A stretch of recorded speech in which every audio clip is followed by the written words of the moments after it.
জানি তোর এই ব্লগ কোনোদিন ছাড়া হবে না, তুই দেখে দেবো। বন্দে ভারত ট্রেন বেরিয়ে পড়লাম আসাম যাওয়ার উদ্দেশ্যে 4 বন্ধু। আর এই ফ্রেন্ডের সাথে দেখা হয়ে গেল স্টেশনে। এখন আছি আমাদের নিয়ার বাই স্টেশন আরামঘাটাতে। এখান থেকে নৈহাটি যেতে হবে, নৈহাটির থেকে ব্যান্ডেল, ব্যান্ডেল থেকে হাওড়া। নৈহাটি পৌঁছে ব্যান্ডেলের ট্রেনে ওয়েট করছিলাম। যাই হোক, এখান থেকে সোজা আবার হাওড়া যেতে হবে, ডাইরেক্ট ব্যান্ডেল হয়ে। হাওড়া স্টেশনের কাছাকাছি চলে এসেছি প্রায়।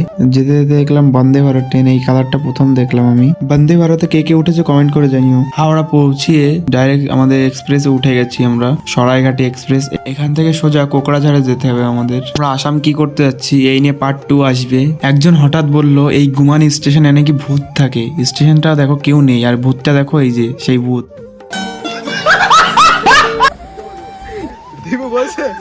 আমাদের ট্রেন এখন ফারাক্কা ব্রিজের উপর দিয়ে যাচ্ছে। কত পরিমাণে জল বেরোচ্ছে একসাথে গেট দিয়ে ফারাক্কার, খালি আওয়াজটা শোনো একবার। আসাম ব্লগ পার্ট 2 আসবে, সাবস্ক্রাইব